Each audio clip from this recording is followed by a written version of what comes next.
magandang tanghali po sa ating lahat mga kabayan. Kung naalala niyo po, nandito tayo sa magkakapatid. Tatlo itong magkakapatid mga kabayan. Kung kailan sila medyo nagkakaedad na, no?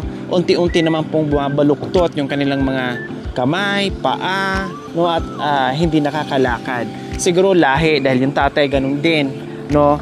At ito mga kabayan ang pinakamasakit, ganun na nga yung kanilang kalagayan pero nakuha pang iwanan ng kanilang ina. So hindi na nalalaman, no? Hindi na nila alam kung nasaan na yung ina dahil hindi na ito dumalaw buhat nung umalis. Kaya tara mga kabayan, sa tanghaling ito, puntahan at pasyalan natin na may kasamang pasalubong.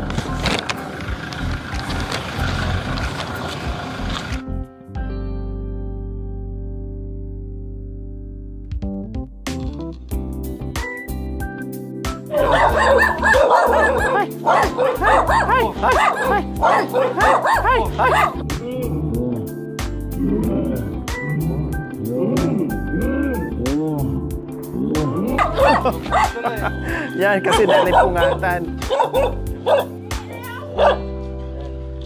Ayan. Nanay, paki naman sa aso, please. Ay, takot ah. Hello. Magandang tanghali po, nanay. Ay, ganyan sila. Oh, buhay ko. Dalas na nasakay sa wheelchair. Kumusta kay nanay? Buti po naman. Saan po kayo galing? Ay, inano ko lang yung apo ko dito sa likod. Ah, Ito yung anak niyang babae na sabi ko may asawa na yung anak niyang isa. Tatlo yan eh. Yun lang ang normal.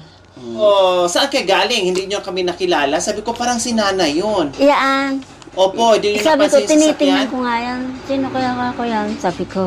Galing ako doon sa isang kaibigan ko doon. Nag-descargo ako. Descargo. Discargo, ano po yun? Mahiram akong pera doon. Ah, nanghiram po kayo. Noon. Oo, nakahiram naman po kayo. Ay, nanghiram nga ako. Kaso nga, matagal na yon. Mayroon ng 2 linggo. Opo. Ngayon, itinext dito sa anak ko. Tapos, Kung meron ako. Ngayon, nagpunta ako doon. Kaya nakita mo akong umuwi ngayon. so, nanghiram kayo ng pera doon. And then, nakikiusap kayo na wala mo ng pambayad. Ganon. O, kasi sinisingil na po kayo. 200 lang naman. 200 pesos. Anong ginamit niyo po doon sa 200 pesos? Ay, binili namin kailangan dito sa bahay. Pagkain. O kumusta na? Dahil matagal-tagal na tayo hindi nagkita. Kumusta po? May balita na ba kayo sa mga magulang nila na yung nanay nila? Wala pa hanggang ngayon. Wala hanggang ngayon. Hindi nga, ano. Ako lang hindi man lang Ala. nakukwenta sa akin eh. Ito, hindi man lang niya kinakamusta to eh. Hindi man lang niya Nagtitipid naisipang naman kaming kumustahin. ganito. Opo.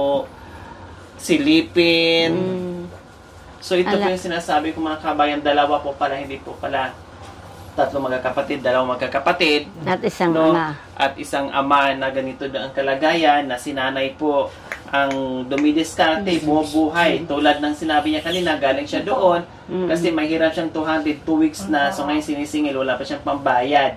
So tinatanong sa kanya kung nagkaroon na ba yung anak o mayroon na bang pambayad. Ala O pa. kayo, kumusta naman po kay kuya? Ito, medyo sumasakit yung ulo ko kanina. Kaya ako nakahiga dyan eh. Bakit sumasakit po ulo nyo? Sa init. Nananghalian na po kayo? Tapos na anong inulam nyo po? Ay, nag-ulam kami ng itlog, noodles, lagi. Yan ang madalas ulam. Itlog, noodles, tuyo. Oo. O ikaw kuya, kumusta? Hindi na nakapagsasalita. Mga ano nga sila. Kumusta ikaw? Oo. Ayos lang. So ganyan mga kawin, napakahirap no? Okay lang sana ang nangyari kung wala yung nanay. Okay lang sana, nandito naman sana yung tatay. Kahit papaano ay tuloy yung buhay. Ibig ko sabihin, makapagtrabaho si tatay. Ang problema, ganito yung anak, tapos ganito yung tatay, and then matanda na si nanay. Hindi rin Talagang doble hirap. No, doble hirap. Ano bang trabaho ni nanay? Kundi wala. Kumbaga, mag-aantay lang din kung merong tulong na nagagaling sa mga anak or sa anak, no, na kapatid ni kuya, sa ibang anak ni nanay. O di ba dulog ng puso yung sitwasyon nila na ganito na, and then hirap pa sa buhay. So nandito kami ngayon kasi siyempre binisita namin kayo ulit, nanay, at kinumusta na namin yung mga bata. At siyempre, meron kaming pasalubong sa inyo na dala-dala para dito sa mga apo nyo, nanay. Okay? Salamat po. Oh. Patay. Marunong pa sila na yun. Marunong. Mawak. Awak. Marunong po sila. Marunong silang humawak. Marunong pa eh. Marunong pa. Oo. Hawakan din isang kamay, susubo bagay. Ganun sila.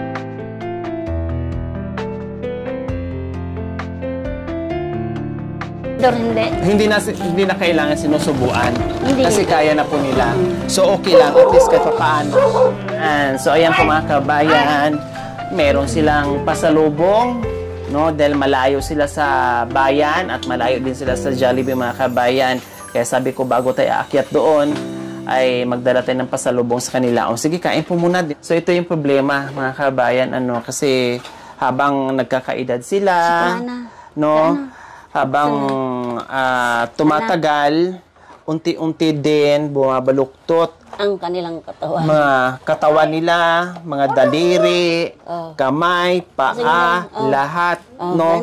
Na hindi pantay yung katawan. Basta halos lahat, mga kabayan, nadideform.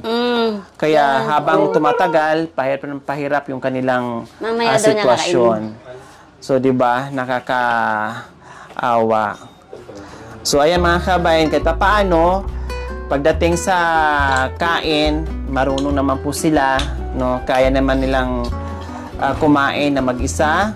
Kasi kung hindi, tapos si nanay pa ang magsubo, lalong mahirap po yun, mga kabayan. Kumbaga, kahit minsan aalis si nanay, no? Kung mayroon ng pagkain dyan, kahit paano, nakakakain sila, hindi sila nagugutuman.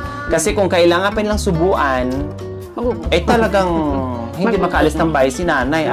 Kasi siyempre magluto, mag-prepare lahat-lahat, tapos subuan pa niya. Dalawa yung susubuan. Doble pa sakit yun kay nanay. Sige, kain po kayo. Kain tayo. Sige po. Kain ka Mamaya daw niya kakainin. Kasi busog kain ng kanin. Yun nga lang, kumakain si kuya para mahawakan at may kayang abutin yung pagkain. May katuwang yung isang kamay, hinahawakan. Kasi para mahawakan niya yung yung tinidor. Dalawa din talaga. Dalawa din yung ginaganon. Pero si kuya, hindi na talaga nakakalakad, tama. Buti si, kahit paano. Natatakot na rin lumabas kasi madalas na siyang bumagsak. Delikado. Hindi na niya kayang ibalanse yung katawan niya. Hindi na niya kaya. Kaya binubuhat ko lang yan. Dadaling ko doon sa kabila para malibang. Opo. Sa wheelchair. Sa wheelchair. I-wheelchair para kahit paano makapasyal-pasyal sa labas, mainitan. Kita mo lang yung kapaligiran. Ilang taon na ulit si kuya, nanay? 37. 37 years old. 20. 27. Tapos is 24. 24. So, ayan po mga kabayan. Mga line of two na pala sila. Pero 27, 24. Pero mukha silang mga 10 years old. 9 years old sa katawan nila. Oo. Pasyal ikaw? Anong pangalan po niya ulit, nanay? John Paul. John Paul, tapos Dennis. si Dennis. So, siyempre, hindi na rin sila nakakapag-aral, mga kabayan. Talagang ang buhay nila dito lang sa loob ng bahay. Nakaasa sila sa lula nila. Pati yung paglipat ng upuan, paglabas, ay nakaasa talaga sa lula nila. Kung hindi buhatin, hindi sila makakaalis doon sa inuupuan nila. Siyempre, yung tatay, ganun din. No, gusto mang kumilos o tulungan yung mga anak niya, hindi rin siya Hindi niya kaya. hindi rin niya po kaya dahil gano'n din po yung kanyang sitwasyon, no? Kaya nga minsan para bang talaga yung pagsubok hindi mo alam, no? Hindi, Talagang ibibigay sa'yo kung talagang para sa'yo, hindi mo talaga pwedeng takasan, no? Pagsubok, ika nga. Kailang, buti na lang, nandiyan si nanay, kahit pa paano ay matibay-tibay yung loob na hindi sumuko at hindi iniwan itong mga apo niya dahil siya lang talaga ang inaasahan, wala ng iba. No? Sana si nanay hindi magkakasakit, no? Humaba pa ang buhay at para may mag-alaga sa kanila, no? Kasi wala mga kabayan. Pag wala si nanay, wag naman sana. Hindi kaya ni kuya kahit siguro pag luto o pagsaing dyan, nanay, pagkilos, wala. Wala talaga. Kawawa yung magkakapatid. Masarap? Okay? Masarap? Ayan. Paano pag may sakit po silang naramdaman, nanay? Anong... Sasabihin niya, alam ko na, bibili ko na silang gamot. Ibig sabihin, masakit ang ulo nila. Pag sa tiyan naman, gaganong sila, masakit tiyan. Yan. Kumbaga, lahat ng nararamdaman nila ay sinisinyas nila kung saan na yung masakit. Kung iinom. Yan.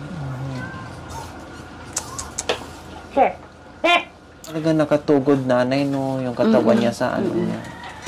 Sa kamay niya. Kasi kung wala yan, Hirap siya. hirap si kuya.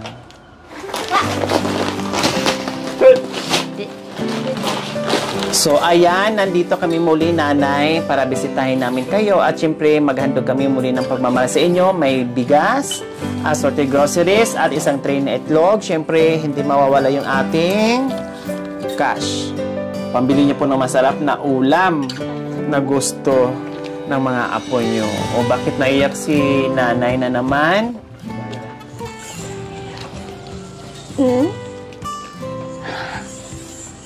Papasalamat ako at mayroong nagmamahal sa amin.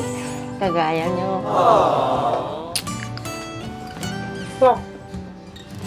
Ayan, sabi nga ni nanay kanina galing siya doon kasi sinisingil na siya, so nakikiusap na lang muna. Dahil kinain nila yon, no? Inutang dahil pambili ng pagkain, pangangailangan nila. Siyempre, yung hiniraman siguro ni nanay ay kailangan na rin yung pera. Kaya nakikiusap po muna siya. Kaya tamang-tama talaga na pag-uwi niya, tapos dumating din tayo, and then nagkataon din na nandito po tayo at kahit papaano ay mabigyan natin ng biyaya dahil para hindi na mangutang si nanay sa kapitbahay, no? Kaya Diyos ko, talagang marunong talaga ang Diyos, no? Na yung mga ganitong pagkakataon na yung tipong kailangan na kailangan nila na nandito din tayo. Maraming salamat po sa biyayang pinagkaloob niyo sa amin. Malaking tulong na sa amin yan. Sana marami pa kayo matulungan na masigit pa sa amin. Yun lang wish ko. Ayan, salamat kuya. So ayan po mga kabayan, maraming salamat po muli sa ating sponsor, Ma'am Edna Hastings. Maraming salamat po sa walang sawang pagmamahal sa ganito ang puso. Nawa ay bigyan tayo ng kalakasan ng katawan sa araw-araw. Nawa ay bigyan tayo ng mahabang buhay. Nawa ay bigyan pa tayo ng maraming biyaya upang sa ganon, marami pa tayong matulungan na gaya nila. So mga kabayan, huwag niyo pong kalimutan, paki-share, subscribe sa aking YouTube channel, Lori Aquino Tarita. Maraming salamat po. Gabi Susol. Bye. O bye-bye kuya. Bye-bye na. Yun na. Ganun lang siya. Hindi niya maibabay kasi nakatukod. Dahil yung silbing tukod niya na para hindi gumanon yung ang katawan. Hindi siya masusubsob. Kasi kung wala, pati si kuya nakahawak din sa kamay niya.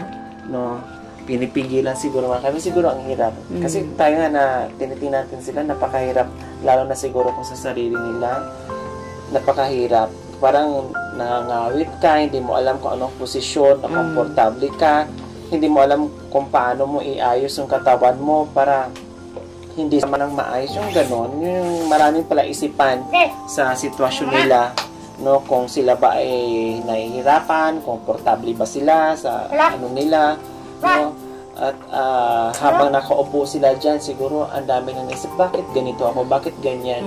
Yung iba nakakapaglaro, yung iba normal, tapos tayo, bakit at magkakapatid pa at halos sila pa lahat, pati yung tatay, tatay. 'di ba? Grabe. So, ganun pa man, talagang sabi ko nga, pagsubok nanay, buti lang nandiyan po kahit malakas ang loob nyo, kaya kailangan nyo magpalakas nanay, okay? Okay, bye-bye! Dito na kami. Bye-bye na. Oh, bye-bye. Ganun. Ayan, kahit pa paano nakapag-bye-bye pa si Kuya. Kuya, dito na po kami ha. Salamat! Salamat.